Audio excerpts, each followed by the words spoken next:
The deadliest wildfires in Los Angeles' history have destroyed entire neighborhoods, forced frantic evacuations, and endangered wealthy, iconic areas of the city.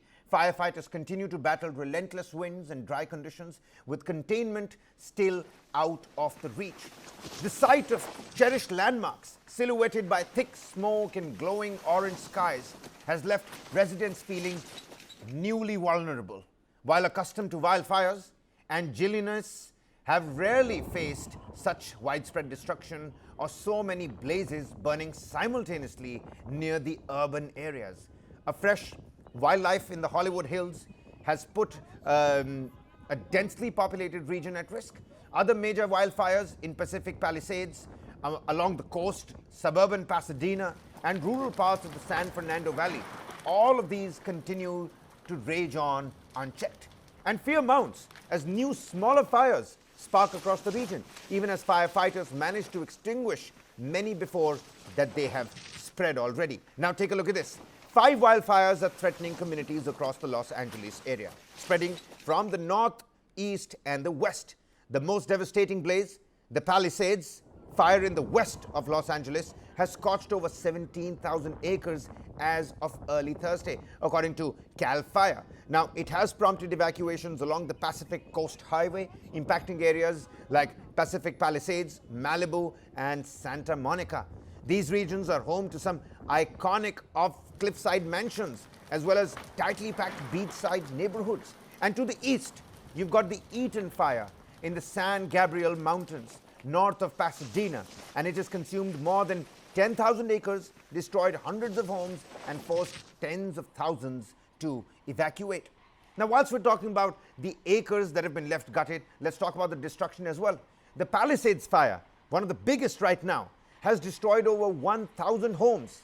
Officials have reported the same corroborated statements, with more properties that are under threat.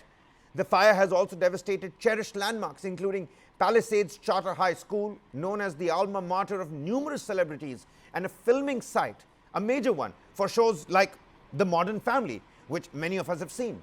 The historic ranch house owned by entertainer Will Rogers until his death in 1935 has been lost, along with the iconic Topanga Ranch Motel, a frequent backdrop in films over the years. Meanwhile, the Eaton fire has consumed over 900 structures, flames severely damaged parts of the Pasadena Jewish Temple and Center, which has served the community for over a century. And the extent of destruction caused by other wildfires at this point in time, on the third day, the third and fourth intervening day, remains uncertain. Now, the Eaton fire, that has killed 5 people, according to officials, while there haven't been any fatalities reported from the Palisades fire, one of the largest. Some of those visuals from across California on your screens. And these are exclusive visuals, ladies and gentlemen, of once a hustling and bustling urban setup with houses, people's dreams that are now up in flames.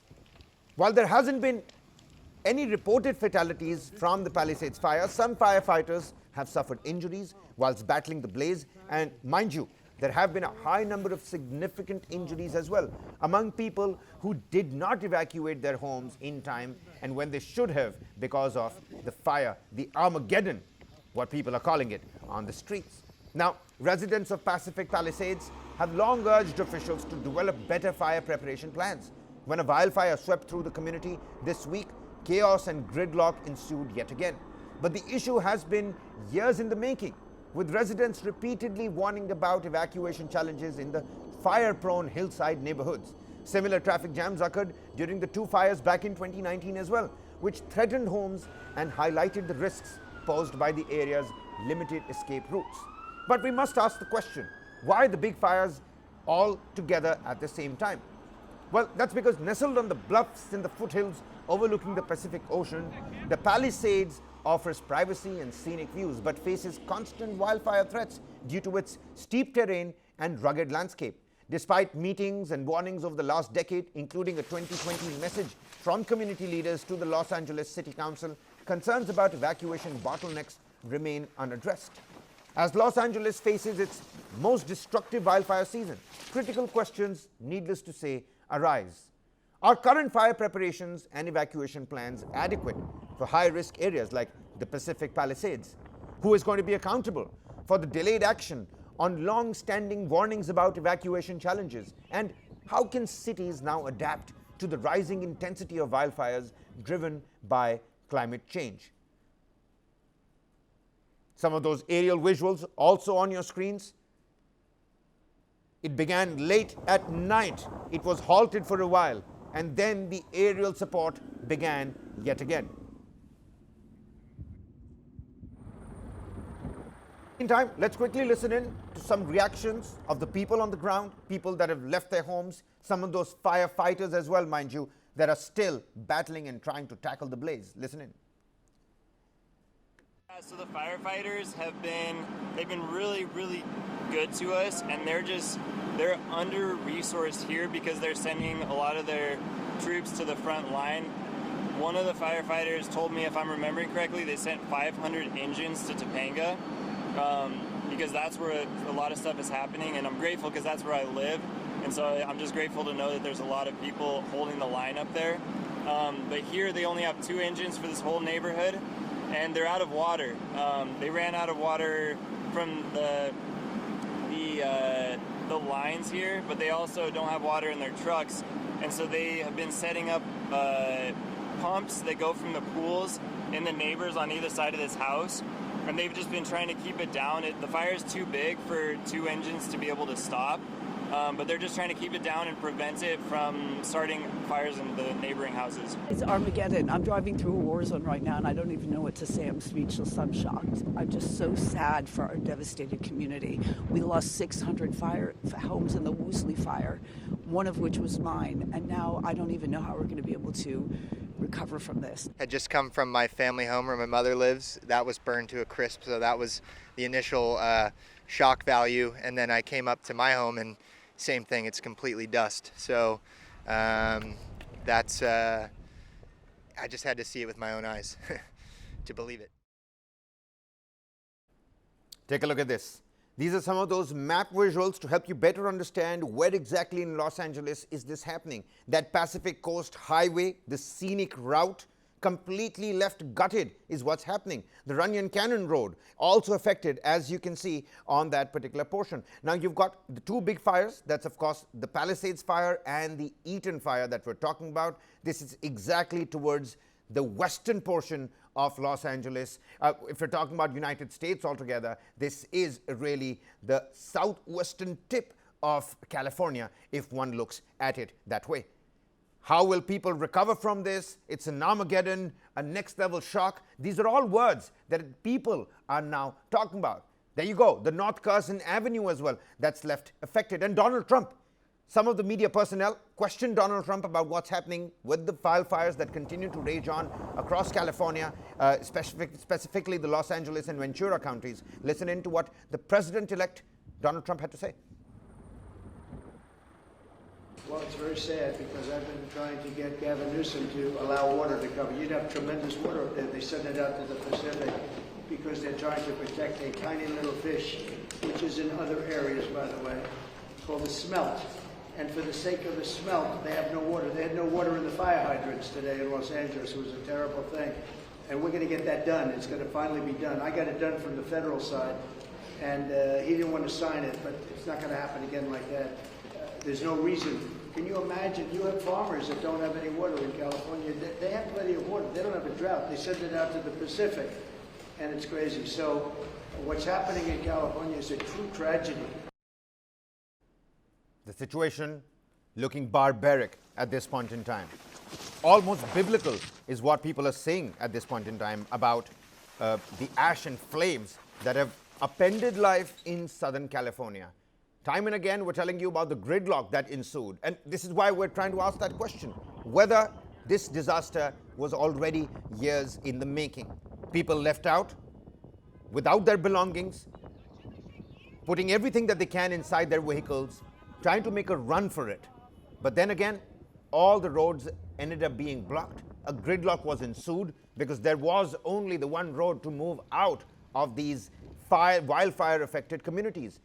Even then so, firefighters with their loudspeakers made the public service announcement and calls for people to abandon their vehicles and run towards the beaches on foot, which is when people left their vehicles and ran to the shores. Now what happened was, all these emergency units and the fire brigades that you see, they had to make their way back into those affected wildfire areas as well. And for that, all the cars that were already abandoned on the road with a big earth mover, an earth digger or a snow plow of sorts, they were completely moved away, damaging those cars just to make way for the emergency services as well. A time lapse that you can see of how quickly the gusty winds made sure that the fire spread across the entire area. And it's not just the gusty winds. These winds are also cold, ladies and gentlemen, with already parched vegetation because of no rainfall apart from the previous 2 dry spells.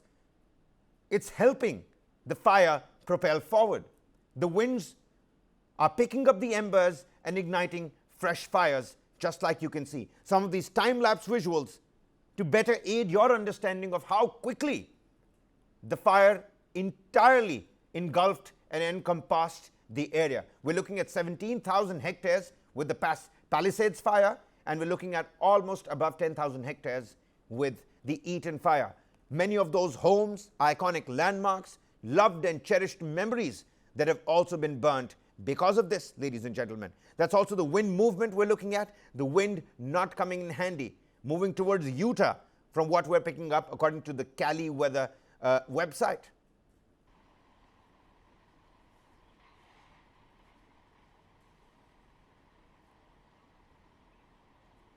Houses have been left gutted, vegetation completely left destroyed. You know what? We've got a report. We'll play that report out for you. But before we play that report out, let's bring in our panel of experts to address these urgent concerns and explore solutions to better prepare for future wildfire threats. Dr. Vibha Dhawan, Director General of TERI, the Energy and Resources Institute. Very warm welcome to you, ma'am. Many thanks for joining us here on News 9. We're looking at some of these catastrophic, calamity-stricken visuals that are coming across from Los Angeles and Ventura counties in California. What do you make of these developments? Do you think the fire is going to go on? Because we're continuously seeing the hefty 60 miles per hour, 80 miles per hour cold gusts, and at the same time, the vegetation continues to be parched without any water or precipitation. It's absolutely dry. This is happening right at the start of 2025. Yeah, it's very unfortunate, and I'll put it this way, that perhaps we could have never expected such a thing to happen in a developed country. And it's all due to the changing climate, and that's what one is worried about. And we were talking about that the global temperature, it should be curbed. We should not permit it to go above 1.5 degrees. And if you study the IPCC reports, average temperature rise is one thing, but more than that, the reports have predicted that there are going to be extremes, whether we are talking of temperatures or we are talking of humidity, precipitation. So it's the extremes which are really going to cause problems of this nature. And what has happened in Los Angeles, it is perhaps it's a warning that it can happen in any part of the world. And we have already seen it happening, not because let's look at floods, because that has also caused devastation in many parts of the world, and they have occurred in regions where we had never expected. And especially Los Angeles, when we look at what is causing it and what is the situation today, it is something like that. Yes, we have also done lots and lots of development, lots and lots of constructions. And somewhere it is that we have moved towards a consumeristic society without thinking that natural resources are very important. And it's also that development has to be sustainable. We have to ensure that roads are wide enough. It is that you are able to, such a calamity, if this occurs, is there a way that people can run away, or they should be able to take shelter? The other is that are our early warning signals, they are good enough so that they prepare well in advance, and there should have been a sort of that the fires can spread like this, and then are we prepared? What kind of preparedness is required? So it's a lesson for all of us to learn from this. No, you're absolutely right, ma'am. And when we're looking at these Armageddon-esque visuals that are coming out of Los Angeles, one needs to, move on to what next as well. How are these people going to recover their childhood memories, some of their schools, their entire childhood homes, ancestral homes? They've been left completely gutted. And they're, of course, going to be angry at the, dispensation. There are other reports that are saying that the governor was not even in the county when this was happening. Well, let's not comment on what is happening politically, but you are absolutely right that the memories of such a trauma, they actually leave a scar. And it takes not even a generation, maybe a generation or two, because it's not just me. I'll also look at it can happen to my children and maybe my grandchildren. And therefore, this kind of trauma, it's very difficult to recover from it. Not to say that this is the only country where it has happened. They have happened in different parts of the world. And I'll put it this way that maybe Los Angeles being part of the developed world, at least financially, they will be able to build it back in no time. But when, and of course, it won't be the same house, but at least they'll have shelter. But think of the developing part of the world where any calamity of this kind perhaps leave those people, or rather the generation, they can't rebuild a house, they can't send their even next generation to schools because they have to make the two ends meet. And that is where, when we talk about loss and damage, which perhaps countries are not able to recognize today, that those communities which have suffered in the past, perhaps they need to be compensated. You can't really remove or the trauma that they have gone through, you cannot overcome that, but at least financially help them so that they are able to recover from that. You know what, Dr. Dhawan, I'm going to bring in land use policies and urban planning because, you're somebody who deals with sustainable development as well. When they're looking to rebuild, and like you've pointed out, developed country, California, money is not going to be a problem. When we're looking at future land use policies, what do you suggest comes in as terms in terms of reformation? The topography over there, parched land, there are some hills as well. Of course, it's really beautiful, Malibu and Santa Monica, but take a look at this. It's completely left gutted. Yeah. Well, that is what it is, that it's the human greed, and it's not just in Los Angeles or developed part of the world, it's everywhere. And initially, it is that we want to be more comfortable. We want to have a bigger house, and we want to have recreation facilities and everything, without thinking that it is coming at the cost of losing natural resources and natural biodiversity. And that definitely has long-term impact, because if we look at that, why these fires have occurred or why they are occurring in different parts of the world, somewhere it is also that we are cutting down our forests. We are not worried about the water cycle. And that also impacts the high-rise buildings, that also impacts the airflow. And what happens, and especially I'll also compare it with the developing part of the world, initially even locals are very happy because they feel that if anything of this kind is built, which means more job opportunities for them, without thinking what they are losing. And it's too heavy a cost, I'll put it this way, that any calamity, and which unfortunately are becoming more and more common. It's not just Los Angeles. We also have faced forest fires in Australia, in different parts of the world. And even in India, it's every year that we have forest fires in Uttarakhand and other hilly terrains. Absolutely Let's right. also look. Yeah, so it is, really speaking, it's not an exception. It is gradually becoming way of life. So it has occurred in so-and-so country, and tomorrow it might be a different one. Dr. Dhawan, are there specific measures that India or other neighboring countries can pick up, adopt, and learn from what we're looking at transpire in Los Angeles? Well, really speaking, let's face it, we have only one planet to live in. It's only one world. And I always I am reminded of my nursery rhyme that it's only one world and so much to give and so much to share. So we all have to come to that understanding. Because what is happening today, that we are living in a world which is dictated by intellectual property rights. And therefore, before transferring a technology, if I have developed, I look at that, am I getting adequate compensation?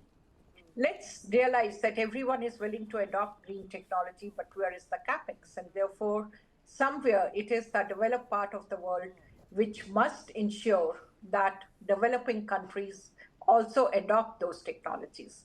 Because if they don't, let's face it, air has no boundaries, and therefore if your GHG emissions goes up, they won't get restricted to a country. Of course, immediately, if you look at the immediate environment, yes, they will suffer, but ultimately it's the global environment which is going to suffer. And therefore, what we need to do is that we must understand that these GHG emissions must be reduced. We can't stop development. It has to take place, but it has to be green development, sustainable development. And therefore, whatever technologies we have, we must share with whomsoever we can. And let's also realize that the way technologies are developing, technologies of today are going to be outdated in a couple of years. Let's also look at where the development is going to take place, and I'll say it's countries like India. And therefore, for us, it's an opportunity to build infrastructure which is as green as possible. It's also, in a way, threat because our development and the way our economic growth will take place, we are also going to spend more on energy. And therefore, that energy has to be green, and the entire development has to be sustainable. And it will only be possible if there is money, and I should say maybe as soft loans, technology which needs to be shared, co-development of technology, because technology for developing countries may not be 100% suitable for us. So we have to develop our own technologies, ensuring that there are green job generation as well, and they are affordable by masses. They can be adopted by small and medium enterprises and so on.